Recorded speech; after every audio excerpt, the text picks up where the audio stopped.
एक नई वीडियो के साथ आज मैं फिर हाजिर हूं, आपका होस्ट और दोस्त विक्रांत जोशी। आपका स्वागत करता हूं मेरे रिव्यू मास्टर में, जिसमें हम लेके आते थे स्पेस और डिफेंस न्यूज की टॉप खबरें। तो चलिए जान लेते हैं। यदि आपने इस चैनल को सब्सक्राइब नहीं किया हुआ है तो अभी कर लीजिए और बेल आइकन को भी प्रेस कर लीजिए। यदि आप मुझे ट्विटर पर फॉलो करना चाहते हैं तो लिंक डिस्क्रिप्शन में मिल जाएगा और स्क्रीन पर भी मिल जाएगा। अपनी सबसे पहली खबर की बात करेंगे तो वो भारत, इजरायल और यूएस रिश्तों को लेकर आ रही है। एक्चुअल में रिश्ते नहीं, इनसे प्रोक्योरमेंट को लेकर आ रही है। कल हम लोगों ने सुना था कि 72,000 और ज्यादा राइफल 6 और की हम लोग खरीदेंगे 761।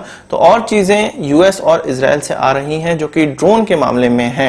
एक ड्रोन है जिसको हाथ से ही लॉन्च किया जा सकता है और यह किसी भी स्थान पर आसानी से ले जाया जा सकता है, जिसका नाम RQ-11 है, जिसको रेवन भी कहते हैं। और इसका इस्तेमाल यूएस की एयरफोर्स और कई आर्मीज में होता है। इसकी 19,000 से भी ज्यादा संख्याएं बनाई जा चुकी हैं। 2013 में यह सबसे पहले निकलकर सामने आया था। इसकी 200 संख्या हो सकता है भारत खरीदे आने वाले समय में। इसकी क्वालिटी क्या है उस पर बात कर लेते हैं। यह 500 फीट की ऊंचाई तक उड़ सकता है, 10 किलोमीटर तक इसकी रेंज है, मतलब ज्यादा दूरी तक ये नहीं जा सकता है। 95 किलोमीटर पर आवर की स्पीड से ये घूम सकता है। स्पीड से मतलब इतना ट्रेवल कर सकता है। असल में इसका इस्तेमाल जिस प्रकार हम लोगों ने देखा था, हमारे कर्नल बाबू फिजिकली चेक करने गए थे कि चीनियों की क्या स्थिति है, वो अपने टेंट हटा रहे हैं या नहीं हटा रहे हैं। इन चीजों को अवॉइड करने के लिए इस प्रकार के ड्रोन्स खरीदे जा रहे हैं जो कि हाथ से ही लॉन्च हो सकते हैं, ज्यादा दूरी तक नहीं जाते हैं और ज्यादा देखने में भी नहीं आते हैं, छोटे होते हैं और इनको ज्यादा ऑफेंसिव नहीं समझेगी। अगर चाइनीज आर्मी की बात करें, जो ट्रस्ट वाली बात है, उसमें ऑफेंसिव भी इसको नहीं समझा जाएगा। तो इस प्रकार के जो ड्रोन है, जब अब हम लोगों ने ठोकर खाई है तब हम खरीदने जा रहे हैं और ये चीजें हम लोग को बहुत पहले से ही कर लेनी चाहिए। हमारे पास ड्रोन है, सर्विलांस ड्रोन है जो कि काफी ऊंचाई तक उड़ सकते हैं, पर वो सारे ड्रोन उस समय काम नहीं आते हैं जब हमें इस प्रकार की जो फिजिकल चेकिंग है करनी होती है। तो उन सब चीजों के लिए एकदम जमीन के पास पे उड़ने वाले ड्रोन्स की आवश्यकता होती है जो कि हैवी ड्यूटी भी हों और अच्छे से जमीन के नजदीक काम भी करते हों। इसके अलावा एक और एम्यूनिशन की बात की जा रही है जिसको लॉइटरिंग म्यूनिशन कहते हैं और इजराइल से हमें प्राप्त होने वाला है। एक्चुअल में इसका जो नाम है वो फायरफ्लाई है और कई बार आप लोगों ने इस नाम को सुना भी होगा। इजराइल में इसका इस्तेमाल किया जाता है और काफी समय से इस्तेमाल किया जा रहा है। अब भारत चाह रहा है कि इसको भी खरीदे। इसकी क्वालिटी क्या है, इसकी जो मैक्सिमम रेंज कही जा रही है वो 1 से 1.5 किलोमीटर तक की होती है। इसका इस्तेमाल तब किया जाता है, मान लीजिए हमारी ट्रूप्स किसी दुश्मन के सामने हैं और उसकी स्थिति पता नहीं चल रही है कि वो कहां पर है और यहां पर बड़े बड़े ड्रोन भी उड़ाए नहीं जा सकते हैं। एकदम इमरजेंसी सिचुएशन है तो हमारे जवान अपने बैग में से इस ड्रोन को निकालेंगे।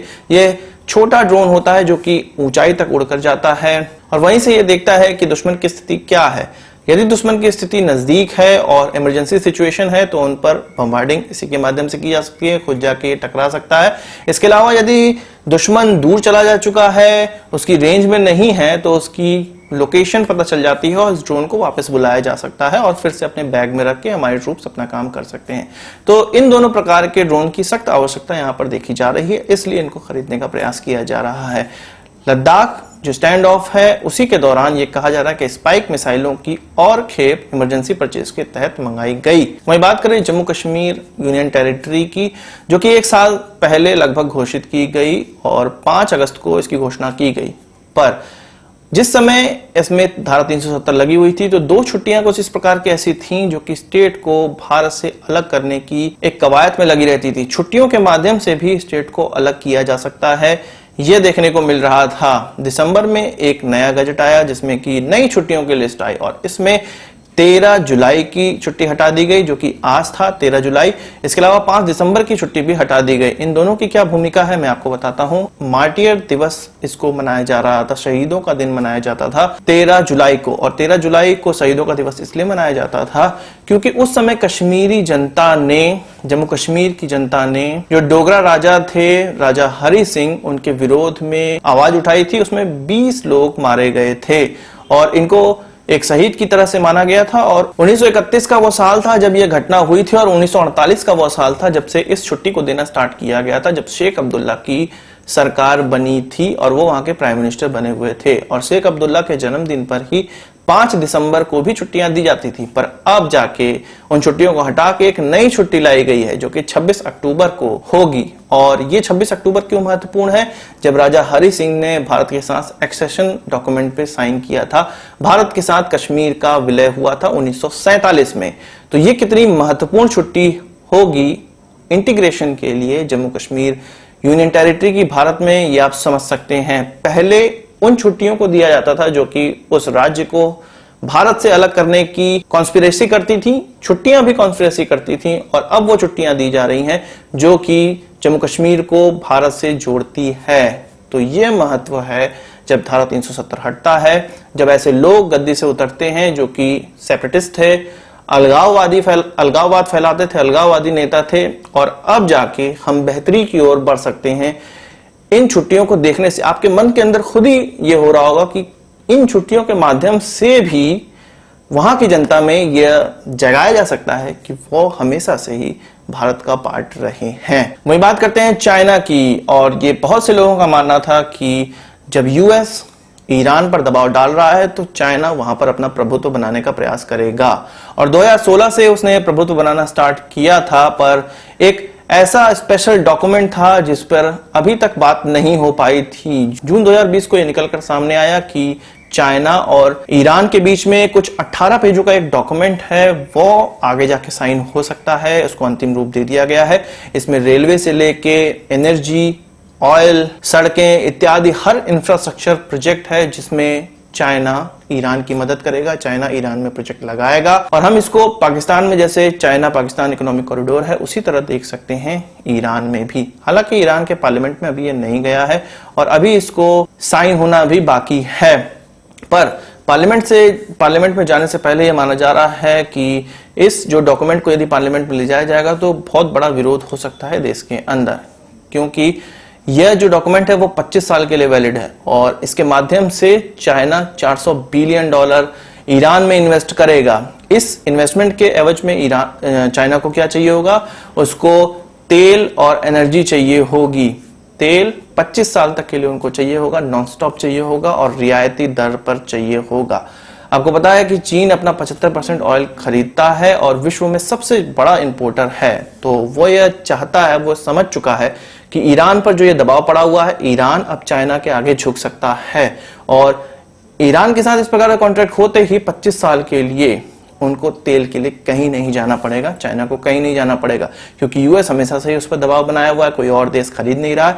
उनका पूरा का पूरा तेल चाइना को आसानी से शिफ्ट हो सकता है। तो इस करार पे साइन होने के बाद क्या सिनारियो बन सकते हैं? ऐसे बैंक जो कि ईरान में काम कर रहे होंगे, चाइना के माध्यम से काम कर रहे होंगे, उन पर बैन लग सकता है, उनको डॉलर में व्यापार करने पे मनाही हो सकती है। ऐसा बहुत सी चीजें हो सकती हैं। चाइना इसके बारे में सोचा हो सकता है, और वो सब चीज जानकर ईरान के साथ ये जो समझौता है उसको करने का प्रयास कर रहा है। भारत के लिए भी एक गलत बात है, क्योंकि ईरान को हम साधने का प्रयास कर रहे थे, पर यह ऐसा देखा जा रहा है कि चाइना उसको पहले साध लेगा, और वो इसी कारण कि ईरान की भी अमेरिका से दुश्मनी है, चीन की भी दुश्मनी है, तो दुश्मन का दुश्मन दोस्त होता है। चाइना की ग्रोथ आप इस प्रकार से भी देख सकते हैं। हम छोटे छोटे ड्रोन्स खरीदने के लिए इजराइल और अमेरिका पे डिपेंडेंट रहते हैं, वहीं चाइना बड़े बड़े ड्रोन्स का एक्सपोर्ट कर रहा है, ऐसे गल्फ कंट्रीज को एक्सपोर्ट कर रहा है जो कि युद्ध में भी इस्तेमाल किए जा रहे हैं।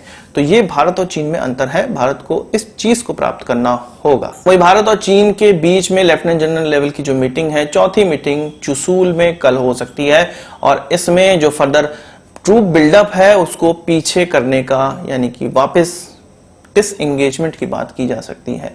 आपने देखा है कि 4-5 जगहों पे जहां हम फेस टू फेस हुए थे वहां से डिसएंगेजमेंट स्टार्ट हो चुका है, पर पीछे के स्थानों पे 30 से 40 हजार ट्रूप दोनों ही देशों के द्वारा लगाई गई है, और इस ट्रूप बिल्डअप को खत्म करने के लिए अब ये मीटिंग की जा रही है, जो कि चुसूल में होंगी, भारत की साइड में होंगी। 2 मीटिंग चाइना में हो चुकी है, 1 मीटिंग भारत में हो चुकी है, और भारत अब ये चौथी मीटिंग भी भारत में होने वाली है। कल ये डिसाइड होगा कि किस प्रकार से ये जो ट्रूप बिल्डअप है उसको कम किया जाए और क्रम वाइज कैसे कैसे कम किया जाए। वहीं 2 प्रकार के अलग अलग प्रोक्योरमेंट और किए जा सकते हैं भारतीय आर्मी की तरफ से। एक तो अफवाह उड़कर सामने आई है कि 44 और रफेल खरीदे जा सकते हैं और ये जो उन्नत रफेल हैं, जो F4 वाले वेरिएंट है वो हो सकते हैं और इनकी जल्द डिलीवरी की व्यवस्था भी की जाएगी भारत को। तो इस पर कोई अभी बहुत ज्यादा संभावनाएं नहीं जताई जा सकती, बस ये र्यूमर है, पर ये अच्छे सोर्सों से र्यूमर निकलकर सामने आई है तो हम इसको गलत भी नहीं मान सकते हैं। इसके अलावा भारत टारगेटिंग ड्रोन्स खरीदने का प्रयास कर रहा है। इसके लिए RFP जारी हो चुकी है और वो मेड इन इंडिया या मेक इन इंडिया वाले ड्रोन्स होने वाले हैं। टारगेटिंग ड्रोन वो होते हैं जैसे कि बंसी इत्यादि, जो कि टारगेट की तरह काम करते हैं। यदि किसी मिसाइल इत्यादि को हमें टेस्ट करना है तो इन ड्रोन्स को टारगेट की तरह उड़ाया जाता है और तब जाके इनको नष्ट किया जा सकता है। तो भारत इसको जो इंडिजिनस टारगेटिंग ड्रोन है उनको खरीदने का प्रयास कर रहा है। आज की इस वीडियो के लिए बस इतना ही। आशा करता हूं कि वीडियो पसंद आया होगा। आप इसको एक बड़ा थम्स अप जरूर देंगे। इस वीडियो से मुझे कोई सवाल सुझाव कमेंट बॉक्स में जरूर लाइएगा और यदि आपने हमारा चैनल तो सब्सक्राइब नहीं किया उसे भी कर लीजिए, क्योंकि हम इस प्रकार की वीडियो लाते रहते हैं। नमस्कार, थैंक यू, जय हिंद।